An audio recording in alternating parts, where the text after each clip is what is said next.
Bonjour à tous et à toutes, j'espère que vous allez bien. Aujourd'hui on est le 1er avril et donc le premier trimestre du Femini Books Challenge s'est terminé hier. Et donc je vais vous présenter mes lectures que j'ai fait pour le premier trimestre du Femini Books et je vais aussi vous présenter ma pile à lire pour le second trimestre. Et donc voilà, je commence maintenant. Donc ce premier trimestre a été plutôt une semi-réussite pour moi puisque j'ai fait de très bonnes lectures, mais en même temps j'ai pas lu tous les livres que j'avais prévu de lire puisque avec le contexte actuel, je dois bien avouer que j'étais pas forcément trop d'humeur à lire certains des livres que j'avais présélectionnés. Donc j'ai pas mal lu, mais j'ai pas forcément lu les livres que j'avais prévus pour le Femini Books.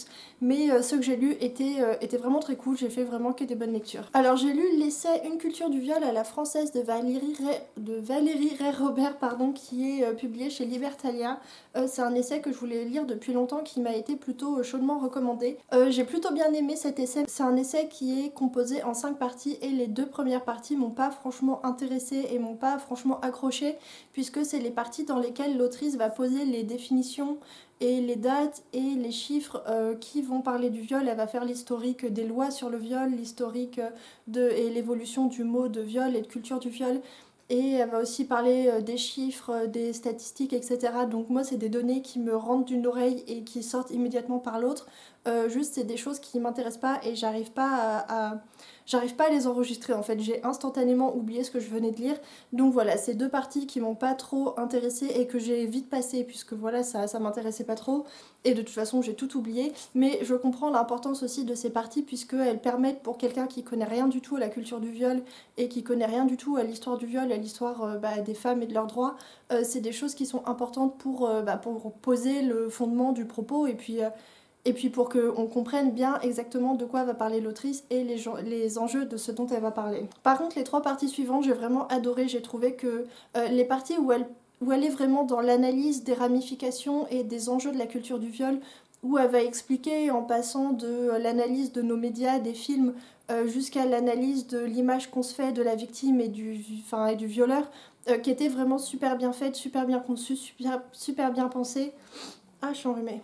Elle est dans des analyses vraiment intéressantes et elle va vraiment balayer tout un tas de choses sur la culture du viol et le viol et c'était vraiment très bien fait. J'ai quand même trouvé, si je peux faire une petite remarque, mais je pense que c'est parce qu'elle a conçu son livre comme ça, que certaines analyses manquaient parfois un petit peu de profondeur, puisqu'en fait, comme son objectif, je pense, c'était de balayer un maximum de sujets, vraiment de faire un balayage large du sujet. Elle pouvait pas aller trop en profondeur dans les analyses, donc parfois ça manquait un petit peu de détails. Comme c'est très intéressant, on en veut plus, et en fait, malheureusement, l'autrice passe assez vite à autre chose pour nous parler d'un autre événement ou d'un autre aspect de la culture du viol. Mais voilà, c'était quand même très intéressant et si le sujet vous intéresse, je vous le recommande, même si c'est quand même une lecture assez pas difficile au sens que c'est fastidieux à lire, mais difficile au sens où on parle quand même du viol, donc c'est pas toujours très agréable à lire. Et voilà, donc si vous vous intéressez au sujet, je vous le recommande parce il est plutôt cool. Ensuite, j'ai lu La femme gelée de Annie Ernaux. Ah, il y a le reflet. Et j'ai adoré ce livre. Alors moi, à la base, c'est vrai que j'aime bien Annie Ernaux, c'est une autrice que j'aime beaucoup et dont je lis avec beaucoup de plaisir les ouvrages en général, mais celui-ci m'a particulièrement plu. Euh, l'autrice, elle fait de l'autobiographie, elle raconte sa vie, mais elle va faire attention à mêler son histoire personnelle à l'histoire générale et elle va ancrer sa propre histoire dans des faits sociologiques ou dans l'analyse de comportement de l'époque ou dans l'analyse sociologique de ce qui se passait, de sa situation familiale, de sa situation sociale. Et c'est super intéressant et c'est toujours très très cool à lire parce que du coup il y a euh, beaucoup de détails assez intimes en fait et du coup on a un petit côté voyeuriste quand même, on a envie de savoir ce qui s'est passé dans sa vie, mais en même temps elle met ça dans un grand ensemble et bref c'était très cool. Et dans celui-ci elle va parler notamment du genre et de la féminité et de l'inégalité des genres. Le livre pour moi il est composé de deux parties. La première partie dans laquelle elle va parler de son éducation qui était un petit peu atypique puisque ses parents eux-mêmes ne correspondait pas vraiment au stéréotype de genre de l'époque puisque son père faisait la cuisine et la vaisselle alors que sa mère tenait les comptes de leur commerce. Donc elle va expliquer comment elle a grandi. Je suis désolée, je parle du nez, je suis un peu enrhumée. Et donc elle raconte comment elle a grandi comme ça avec deux modèles assez atypiques et comment ça a forgé son éducation et comment ça a forgé la jeune femme qu'elle est devenue. Et, euh, et c'était très cool parce qu'elle en parle avec beaucoup de avec beaucoup de justesse. Du coup, il y avait toute cette première partie sur son éducation et comment ça l'a marquée, comment ça l'a influencée pour devenir la jeune femme qu'elle est devenue. Et il y a eu la deuxième partie dans laquelle elle parle de son mariage. Et là, ça se complique un petit peu en fait. Elle se marie avec un homme qu'elle aime et qu'elle respecte, et ils se respectent mutuellement. Et ils ont tous les deux des idéaux d'égalité des genres. Donc elle se marie avec beaucoup de confiance. Sauf qu'elle va réaliser avec le quotidien que en fait, bah, leur couple ne repose pas vraiment sur une égalité des genres.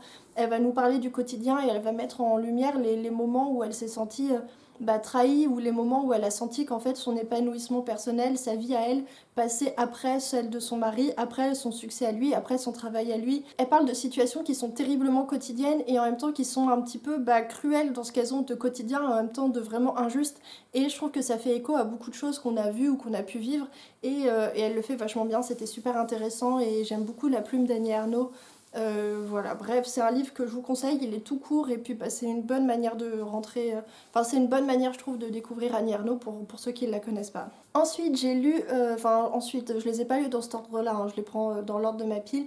J'ai aussi lu Sarah Waters du bout des doigts, qui est un livre très très cool que j'ai bien aimé. En fait, on va suivre deux jeunes filles, l'une qui a été élevée par des voleurs et qui est embauchée par un escroc pour escroquer l'autre, qui est une jeune fille plutôt de bonne famille qui vit recluse chez son oncle.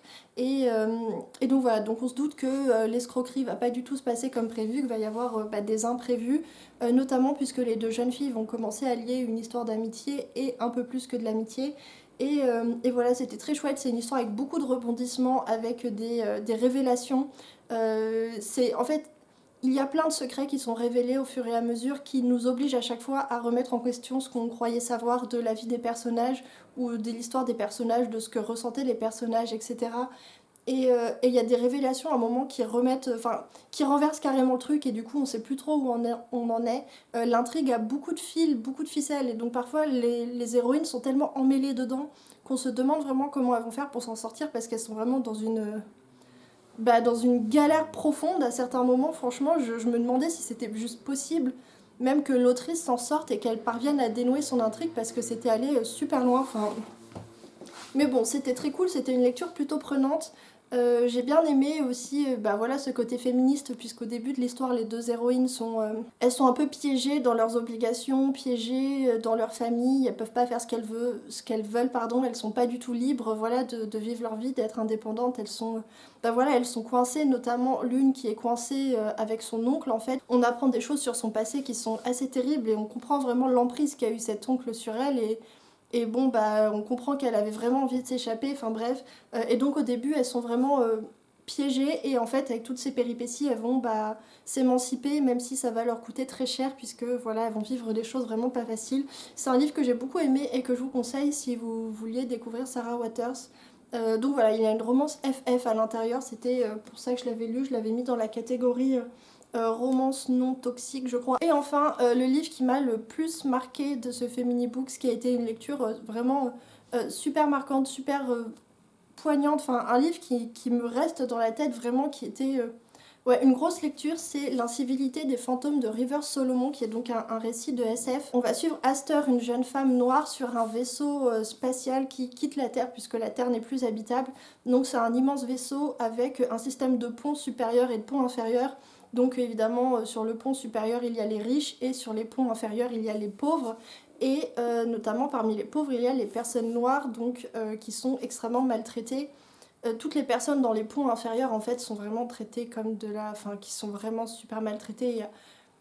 C'est assez terrible ce que l'autrice raconte. Et donc on va suivre Aster, une jeune femme qui est noire et qui vit dans les ponts inférieurs, qui a vraiment une vie horrible. Ce qu'ils vivent dans les ponts inférieurs, c'est affreux, c'est vraiment une torture physique et psychologique. Il y a plein de scènes de violence, d'agression. Ah oui, bah vraiment faites attention si vous êtes sensible à ce genre de sujet, parce qu'il y a énormément de récits d'agression, de violences sexuelles, de torture psychologique, enfin, c'est vraiment super dur ce que les personnages vivent. Et donc du coup c'est une lecture qui est vraiment forte et en même temps qui est vraiment difficile, puisque parfois c'est tellement violent ce qui se passe que bah voilà, que c'est violent pour le lecteur aussi, et donc c'est vraiment une lecture particulière. Et vraiment, si vous aimez pas la violence, ne lisez pas ce livre parce qu'il est vraiment il est vraiment dur sur beaucoup de points. Donc bref, elle vit dans les ponts, Aster vit dans les ponts inférieurs et donc voilà, les gardes ont tout pouvoir sur elle. Si elle rentre après le couvre-feu, ils peuvent la battre ou la violer. Si elle fait pas son temps de travail, elle peut être battue et violée. Enfin bref, les personnes qui vivent dans les ponts inférieurs sont en permanence soumises au risque d'être battues, violées, agressées, tuées ou enfin bon bah ils sont vraiment considérés comme des animaux en fait, ils sont juste là pour faire le travail manuel et puis c'est tout, le reste on s'en fiche, on les traite super mal. Et bref du coup, du coup Aster vit sur les points inférieurs et elle galère mais elle essaie comme elle peut d'aider autour d'elle puisqu'en fait elle a quelques compétences médicales qu'elle a apprises auprès d'un homme qui s'appelle le chirurgien, qui est un homme un peu particulier puisqu'il est métis mais il est aussi le neveu du mec qui est chef en fait du vaisseau. Donc il a du pouvoir et en même temps lui aussi il est sous l'emprise de son oncle, il est terrifié par son oncle donc il peut pas vraiment faire ce qu'il veut. Il va essayer de protéger Aster mais ça va pas très bien se passer, enfin il va essayer de la protéger mais ça sera pas toujours possible et Aster en fait elle va découvrir quelque chose dans le vaisseau, elle va découvrir que le générateur qui est censé apporter de l'énergie au vaisseau ne fonctionne pas bien, a des ratés et en enquêtant là-dessus elle va se retrouver précipitée au milieu d'aventures et de péripéties, toutes plus horribles les unes que les autres. Et voilà, c'était un livre qui était... Enfin, franchement, c'est difficile de parler de ce livre puisque je sais pas si c'était vraiment une. Je sais pas s'il était bien. Enfin, il est bien dans le sens où je pense que l'objectif de l'autrice c'était de nous choquer et de nous révolter, qu'on ressente vraiment de l'injustice et de l'horreur vis-à-vis de la situation des personnes qui sont maltraitées puisque l'autrice est une autrice afro-américaine non binaire. Donc je pense que vraiment son objectif c'était de partager cette oppression que les personnes dans des minorités peuvent vivre au quotidien. Mais il était super violent, il était super dur. Franchement, assez souvent j'avais vraiment une impression d'oppression et de nausée. Et c'était pas une lecture agréable, même si je pense que c'est une lecture importante et une lecture puissante qui va me rester en tête longtemps. Enfin, en dehors de l'atmosphère qui est super pesante, l'histoire est bien fichue, les personnages sont euh, très caractérisés en fait. On s'attache aux personnages, on est vraiment. Enfin, c'était vachement bien, mais en même temps, c'était super violent. Et donc voilà, je sais pas trop si je peux vous le recommander ou pas, parce que clairement, il est pas à mettre entre toutes les mains. Mais si vous êtes curieux, eh bien, allez-y. En tout cas, clairement, il vous laissera pas indifférent. Voilà pour mon bilan lecture du premier trimestre. Donc, j'avais prévu de lire Sorcière de Mona Chollet et je l'ai encore une fois pas fait, je l'ai reporté. Il y avait d'autres trucs que j'avais prévu de lire et que j'ai pas fait. J'ai lu d'autres trucs, mais je vous en parle pas parce que c'était pas forcément des lectures importante ou très marquante. Donc maintenant je vais passer à ma pile à lire pour le deuxième trimestre. Donc voilà, j'ai fait dans mon carnet de lecture ma petite pile à lire avec cette superbe illustration de je ne sais pas qui présente Blanche-Neige avec un flingue prête à dégommer des culs. Pour la catégorie Nous Toutes, première sous-catégorie, elle casse l'ambiance en soirée, trouver un roman feel good. J'ai choisi de lire le tome 2 de Les aventures d'Alexia Tarabotti de Gail Carriger, donc le tome 2 c'est Sans forme. J'avais bien aimé le tome 1 qui m'avait fait beaucoup rire, en fait on suit une jeune fille dans un... C'est Londres. Oui, c'est Londres, le Londres victorien, en fait, une jeune fille qui n'a pas d'âme. Et donc, elle annule en fait les pouvoirs des créatures surnaturelles qui, elles, ont un surplus d'âme, donc les vampires, les loups-garous et d'autres créatures comme ça. Donc c'est très très drôle. Dans le premier tome, elle rencontre notamment elle rencontre un homme notamment et ils ont une histoire d'amour et c'était très très drôle. Il y avait une enquête, c'est un peu steampunk. Et c'était très marrant, voilà. Surtout pour ça que j'ai envie de le lire, parce que c'est une héroïne badass qui a pas la langue dans sa poche, qui est une scientifique, alors à cette époque-là, pardon, les femmes ne sont pas trop censées s'intéresser aux sciences, c'est pas forcément très bien vu. Et elle s'en fiche de tout et elle vit sa vie et c'est très très drôle, elle est très marrante. Donc voilà, je vais lire ça, j'espère qu'il sera aussi drôle que le premier. Ensuite, pour la deuxième sous-catégorie, Seul contre tous, il faut lire un livre sur une femme qui est isolée psychologiquement ou physiquement. Et moi, j'ai décidé de reprendre ma lecture de Une histoire des loups de Emily Friedlund chez Gallmeister, voilà, que j'avais commencé à lire cet hiver et que j'avais pas fini parce que c'est un roman qui est assez pesant, assez sombre. Alors j'avais dit pas de roman difficile, que du feel good pour ce trimestre, mais bah tant pis. Celui-ci j'aimerais bien le finir. En fait on suit une jeune fille qui s'appelle Madeline et qui vit un petit peu à l'écart près de la forêt, près d'un lac gelé, donc je crois que c'est au nord du Canada ou de l'Alaska, je sais plus trop. Et elle est un peu isolée là avec sa famille, elle est pas très proche de sa famille. Et il y a une famille qui va emménager en face du lac, enfin de l'autre côté du lac, et elle va sympathiser un petit peu avec cette famille. Donc il y a une femme, un mari et un enfant, mais le mari est pas souvent là, donc la femme est tout le temps, est presque tout le temps là-bas toute seule avec son enfant. Alors on sait dès le début qu'un des personnages est mort en fait, et je crois que le livre va remonter l'histoire jusqu'à ce moment-là, jusqu'à ce que le personnage meure et qu'on comprenne pourquoi. Et donc c'est assez sombre, assez pesant. On sent qu'il se passe quelque chose dans cette famille qui est pas bien clair. Et Madeline va se retrouver voilà, au milieu de tout ça. Voilà, le début était plutôt cool, alors j'espère que je vais réussir à me remettre dedans assez facilement, parce que ça m'embêterait de devoir relire les 100 premières pages. Mais voilà, je vais lire ça et j'espère que j'aurai enfin le fin mot de l'histoire et que on saura ce qui s'est passé dans cette maison.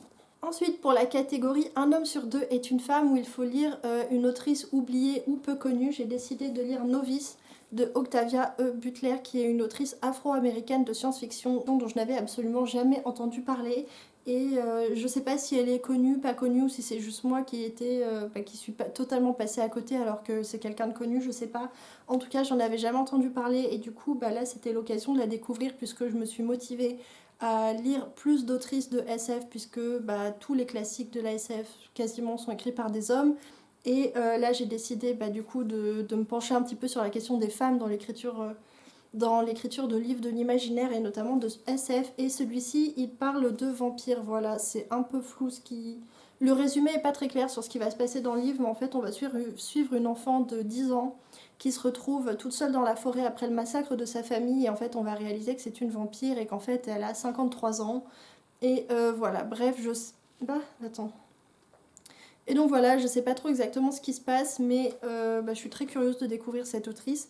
Pour la deuxième catégorie, première sous-catégorie, En mai, fais ce qu'il te plaît, où il faut lire un livre avec une héroïne qui est à la place de leader, et j'ai décidé de lire Boudica de Jean-Laurent Del Socorro. Donc c'est un roman qui va retracer la vie de Boudica, qui est un personnage historique qui a existé. Alors moi, Jean-Laurent Del Socorro, j'ai lu Un royaume de vent et de colère et j'ai pas du tout aimé. Alors j'ai l'impression que ça a été un coup de cœur pour plein de gens et moi j'ai vraiment pas aimé. Donc j'espère que celui-ci ça marchera mieux pour moi parce que voilà, j'ai beaucoup d'espoir pour ce livre. Je connais pas du tout l'histoire de Boudica, donc ça va être cool de découvrir ça. Et voilà, il a l'air très cool, donc j'ai hâte de découvrir. C'est tout pour cette catégorie, puisque j'ai pas prévu pour les autres sous-catégories. On verra, peut-être que plus tard j'aurai des idées. Mais voilà. Ensuite, pour la troisième catégorie, Mère Nature. Première sous-catégorie, on n'est pas là pour cueillir des pâquerettes, il faut lire une fiction féministe. Et j'ai décidé... de lire Orgueil et préjugés de Jane Austen, puisque voilà, j'adore le film. À chaque fois, je lâche ma petite larme à la fin. Et du coup, voilà, c'est l'occasion de découvrir ce livre. Pas tout à fait sûr qu'on puisse parler de fiction féministe pour ce livre, puisque l'héroïne tombe amoureuse et c'est une histoire d'amour, mais quand même, dans le film, j'ai l'impression que l'héroïne est plutôt indépendante d'esprit, et en tout cas qu'elle se laisse pas marcher sur les pieds et tout. Donc ça avait l'air cool et en tout cas c'est c'est une bonne occasion je trouve de découvrir Jane Austen parce que je crois que j'ai jamais rien lu d'elle. Pour la deuxième catégorie, il faut lire un livre soit écrit par une femme qui parle de nature, soit avec une femme liée à la nature, un truc comme ça. Et j'ai décidé de terminer Une année à la campagne de Sue Houbel. C'est un petit livre que j'ai commencé cet hiver et que j'avais abandonné parce qu'il était très contemplatif et que j'étais pas trop d'une humeur à lire ce genre de choses à ce moment-là, mais là je suis bien tentée pour le reprendre. C'est l'histoire d'une femme en fait qui vit à la campagne, qui vit toute seule dans une maison un petit peu éloignée près de la forêt et en fait saison par saison elle tient un journal et elle explique sa vie à la campagne, sa vie auprès des animaux avec ses ruches parce qu'elle est apicultrice. Donc voilà, c'est assez contemplatif, il se passe pas grand chose, c'est surtout l'autrice qui raconte des anecdotes, par exemple un moment où toutes les grenouilles de la mare se sont enfuies et ont envahi son salon ou ce genre de choses. Mais voilà, c'était cool et j'aimerais bien le finir. Et donc maintenant le dernier livre que je vous présente pour la sous-catégorie couverture printanière, j'ai décidé de terminer Un sandwich à Ginza de Hiramatsu Yoko. En fait, c'est un livre qui est écrit par une critique gastronomique qui voyage dans le Japon pour goûter des plats et elle en parle et ça donne super faim. J'aime beaucoup. Alors moi, j'ai eu la chance d'aller au Japon, d'y habiter pendant plusieurs mois. Et du coup, ça me rappelle beaucoup de souvenirs. En fait, ça donne super faim parce qu'elle va vous raconter comment les tempura croquent sous la dent et comment les légumes sont craquants. Et c'est hyper sensuel comme description et ça donne super faim. Et en plus, ça fait voyager parce qu'elle part dans plusieurs coins du Japon à plusieurs saisons et c'est très cool parce que non seulement elle parle de gastronomie mais elle parle aussi de la culture du Japon, du voyage des gens. Et j'ai vraiment beaucoup aimé le début, c'était vraiment trop cool, ça faisait vraiment voyager et ça donnait faim en plus, enfin, ça donnait envie de goûter et de découvrir des choses et de se plonger dans cette culture japonaise et vraiment c'était très cool et voilà, donc je vais essayer d'avancer un petit peu là-dedans et comme vous pouvez le constater la couverture est plutôt très printanière, en tout cas moi je la trouve très jolie et donc voilà, c'est terminé pour ce bilan lecture et cette présentation de ma pile à lire pour le deuxième trimestre du Femini Books Challenge. J'espère que ça vous a plu et que ça vous a intéressé, j'espère que ça vous a donné envie de découvrir certains des livres que j'ai présentés. Et puis bah voilà, j'espère que vous allez faire de bonnes lectures, que vous prenez bien soin de vous en cette période un petit peu compliquée. Et puis bah voilà, je vous souhaite de bonnes lectures et je vous dis à la semaine prochaine.